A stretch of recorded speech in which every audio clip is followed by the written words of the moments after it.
الصلاۃ والسلام علیک یا سیدی یا رسول اللہ وعلی آلک واصحابک یا خیر خلق اللہ۔ اگر تو نے میرا مقدر نہ بدلا تو یہ تیری کامل نظر کس لیے ہے؟ تیرے در سے دیوانے یوں لوٹ جائیں، یہ در کس لیے ہے، یہ گھر کس لیے ہے؟ اس دن تیری نکل جائے گی آکڑتے مغروری، جس دن آکھیا پاک محمد اے نئی امت میری۔ معزز سامعین ذی احتشام، میرے عزیز دوستوں، بزرگوں، بھائیوں، آج کا میرا جو لیکچر ہے یہ اسی کل والے موضوع پر ہے کہ اپنے گھروں میں اللہ کا ذکر کر لو۔ اگر اپنے گھروں میں برکتیں چاہتے ہو تو اللہ کا ذکر کر لو۔ اگر اپنے گھروں میں برکتوں کا نزول چاہتے ہو تو مالک کا ذکر کر لو۔ اگر اپنے گھروں میں رحمتوں کا نزول چاہتے ہو تو اللہ کا ذکر کر لو۔ اور جب یہ پاک ذکر تمہاری زبان پر آئے گا انشاءاللہ تمہارے گھروں میں برکتوں اور رحمتوں کا بسیرا ہو جائے گا۔ ہوگا کیسے؟ ہم ذکر مصطفیٰ بھی کریں اور ذکر خدا بھی کریں۔ آج تو جناب والا رمضان شریف کے اندر تو انداز ان لوگوں کے مختلف ہیں، اپنی دکانوں کے باہر لائنیں لگوا کے 2-2 کلو کے راشن کے پیکٹ دیے جا رہے ہیں کہ اللہ ہم سے راضی ہو جائے۔ یارو کسی غریب کی عزت کو ہم سڑک پہ کھڑا کر کے اور دھوپ کے نیچے کھڑا کر کے، یارو اس کو اگر 2 کلو آٹا اگر ہم دے رہے ہیں تو اس پر کوئی احسان نہیں کر رہے۔ ہم اصل میں خدمت تب کریں گے، میرا پیغام ہے ان لوگوں تک جو یہ اپنی دکانوں کے باہر دکھلاوے کے لیے ایک راشن کی تھیلی اور 17 آدمی اس کے ساتھ فوٹو کھچانے کے لیے تیار ہوتے ہیں۔ اور یارو کیا تم نے اسے اتنا امیر کر دیا کہ تم اس کے ساتھ فوٹو کھچوا رہے؟ اس کی عزت نہیں ہے؟ یارو کچھ خدا کا خوف کرو۔ آج اگر وہ غریب ہمارے دروازے پہ آیا ہے، کل حالات ایک جیسے تو نہیں رہتے۔ صدا نہ باغے بلبل بولے، صدا نہ باغ بہاراں، صدا نہ ماپے حسن جوانی، صدا نہ صحبت یارا۔ یارو اللہ کی قسم اپنے آپ کو بدلو۔ جو دوست بازاروں اور گلیوں میں غریب لوگوں کو کھڑا کر کر سخت دھوپ کے نیچے راشن لے لو جی راشن، ان دوستوں کو پیغام ہے یارو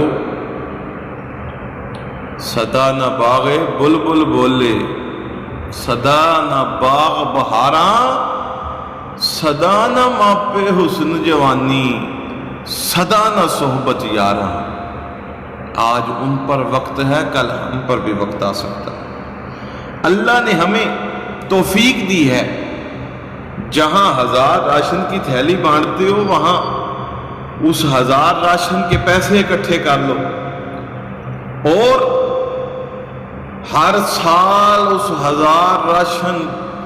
1000 بندے کا جو راشن ہے اس پیسوں کا 100 غریب آدمی کو، صرف 100 غریب آدمی کو کاروبار کروا دو۔ انشاءاللہ میں یارو تمہیں گارنٹیڈ بات کہتا ہوں کہ جب اگلا سال آئے گا وہ غریب تمہارے دروازے پہ زکوٰۃ لینے کے لیے نہیں آئے گا، بلکہ تمہارا شکریہ ادا کرنے کے لیے آئے گا، تمہیں دعائیں دینے کے لیے آئے گا، تمہارے سے پیسے لینے کے لیے نہیں آئے گا، کیونکہ وہ خود کمانے لگ پڑے گا۔ پر افسوس کے ساتھ، بہت افسوس کے ساتھ، ہمارا رواج مختلف ہے۔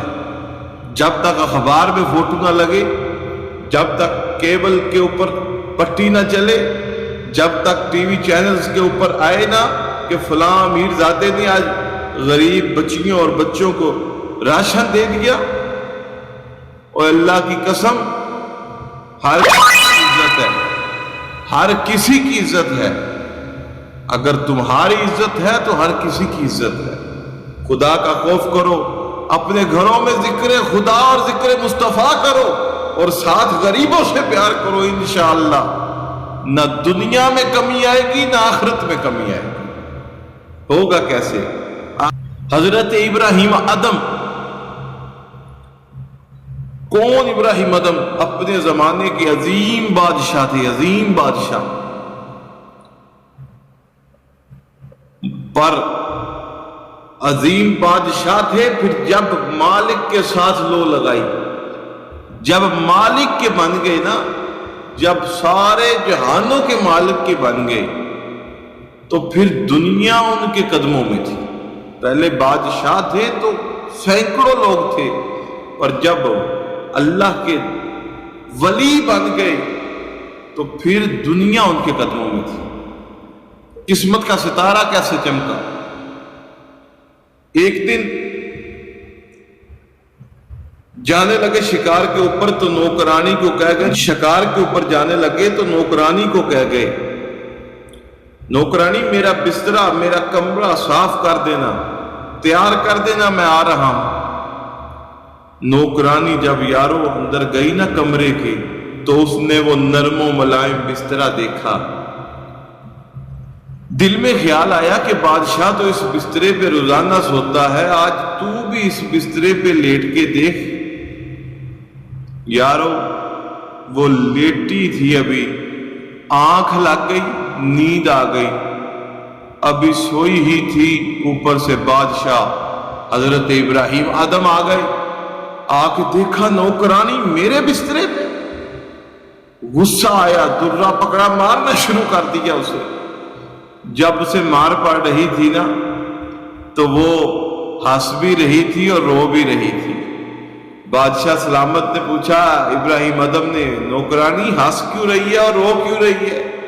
وہ کہنے لگی بادشاہ رو تو اس وجہ سے رہی ہوں تو مجھے مار رہا ہے، مجھے تکلیف ہو رہی ہے، پر ہنس اس وجہ سے رہی ہوں کہ جو آدھ گھنٹہ اس بستر کے اوپر آرام کرے اس کو اتنی مار پڑتی ہے، اور بادشاہ تو روزانہ اس بستر پہ سوتا ہے، بتا تجھے کتنی آگے مار پڑے گی۔ یارو یہ بات کرنے کی دیر تھی، وقت کے بادشاہ کا مقدر سنورا، وقت کے بادشاہ کا مقدر سنور گیا، بادشاہت چھوڑ دی، جنگلوں کا رخ کر لیا۔ ایک دن دریا کے کنارے بیٹھ کے سوئی سے کپڑا اپنا سی رہے تھے، سوئی سے کپڑا سی رہے تھے۔ آئے ہائے یارو، اپنے کام خود کیا کرو۔ بادشاہ ابراہیم ادم ساتھ اللہ کو یاد کر رہے تھے، ساتھ کپڑا سی رہے تھے۔ آپ کی سلطنت کا ایک وزیر گزرا اور کہنے لگا بادشاہ سلامت، ابراہیم ادم وہ زمانہ اچھا تھا یا یہ زمانہ اچھا ہے؟ اس زمانے میں تو آپ آرڈر کرتے تھے تو فوری پورا ہو جاتا تھا، اور آج معاملات ایسے ہو گئے کہ اپنی ہی سوئی سے اپنے ہی کپڑے خود ہی سی رہے ہو۔ بادشاہ سلامت وہ زمانہ اچھا تھا نا جب نوکر ہی نوکر آپ کے آگے پیچھے تھے، آج آپ اکیلے بیٹھے ہو۔ حضرت ابراہیم ادم گھبرائے نہیں، مسکرا کے فرمایا وزیر صاحب آپ میرے پاس آ کے تو بیٹھیے۔ وزیر جب پاس آ کے بیٹھا، حضرت ابراہیم ادم نے باتیں کرتے کرتے وہ جس سوئی سے کپڑا سی رہے تھے نا، وہ سوئی دریا کے اندر پھینک دی۔ وزیر ہنس کے کہنے لگا اچھے بادشاہو، اچھے بادشاہوں اچھی فقیری میں آئے ہو، آگے تو سی رہے تھے سوئی، آگے کوئی تمہارا نوکر نہیں تھا، خود ہی سی رہے تھے، اور اب تم نے سوئی پھینک دی، اب کس سے سیو گے؟ حضرت ابراہیم ادم نے فرمایا وزیر صاحب تم کیوں گھبرا گئے ہو؟ تم کہتے تھے نا کہ بادشاہت میں مزہ تھا کہ اب مزہ ہے، اگر تم کو ہو تو یہ جو سوئی میں نے دریا میں پھینکی ہے یہ واپس منگوا لوں؟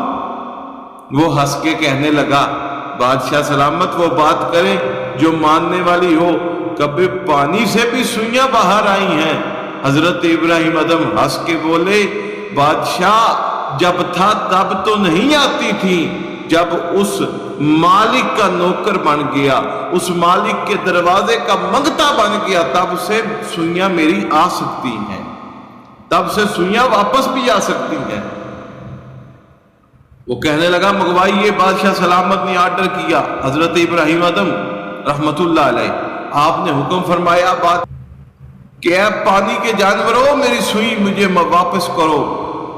ابھی کہنے کی دیر سی دریاؤں سے مچھلیوں نے اپنے منہ باہر نکالے، ہر مچھلی کے منہ میں سونے کی سوئی تھی۔ بادشاہ سلامت نے کہا میری سوئی واپس کرو، پھر نکالے منہ، چاندی کی سوئیاں تھیں، آپ نے فرمایا میری سوئی واپس کرو، ایک مچھلی نے منہ باہر نکالا۔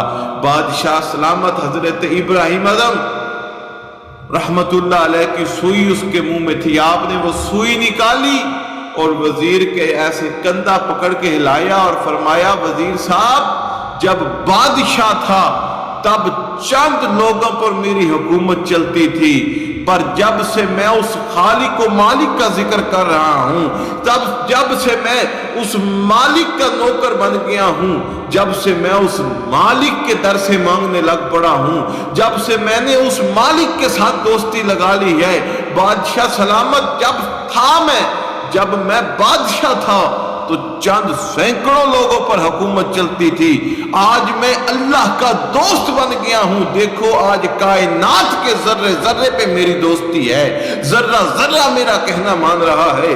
جب میں بادشاہ تھا تو چند نوکر میری بات مانتے تھے، آج میں اس مالک کا دوست بن گیا ہوں، اس مالک کے در کا نوکر بن گیا ہوں۔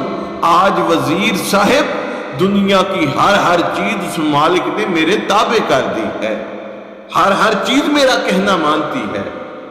ہوا کیسے؟